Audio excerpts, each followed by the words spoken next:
എന്തിനാ വസു ഇവിടേക്ക് എന്നെ കൂട്ടിക്കൊണ്ടുവന്നത്? എനിക്കാദ്യം അറിയേണ്ടത് പഴയതുപോലെ ഞാൻ എടുക്കുന്ന തീരുമാനങ്ങളോട് ഏട്ടൻ യോജിക്കുന്നുണ്ടോ ഇല്ലയോ എന്നതാണ്.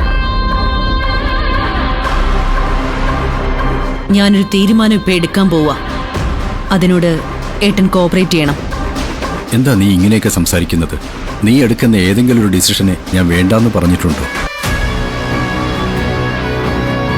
നിന്റെ ശരിയായ തീരുമാനങ്ങൾ തന്നെയാണ് ഈശ്വരമംഗലം ഗ്രൂപ്പിനെ ഇന്ന് ഈ നിലയിലെത്തിച്ചത്.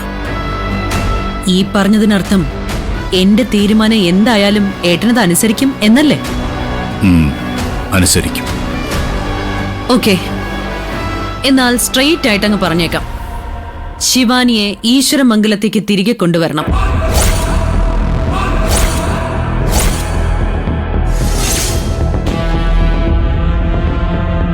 തീർന്നില്ല, അത് ഏട്ടൻ തന്നെ കൊണ്ടുവരികയും വേണം. ശിവാനിയോ? എന്തിന്? ശിവാനിയുടെ സ്വഭാവം നിനക്ക് അറിയാവുന്നതല്ലേ വസു? ഒരു പ്രാവശ്യം വീട്ടിലേക്ക് കൊണ്ടുവന്ന് പ്രശ്നമുണ്ടാക്കിയിട്ടല്ലേ അവളെ പറഞ്ഞു വിട്ടത്?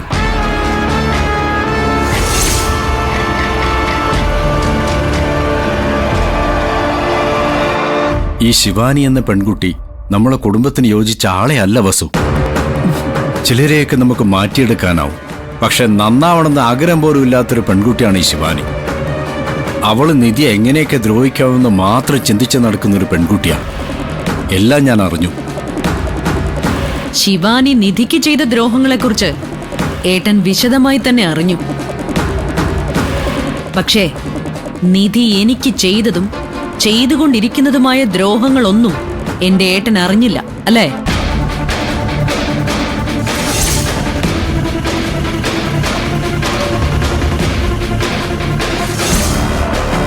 നിധി കാരണം എന്റെ സർവ്വസമാധാനവും നശിച്ചു.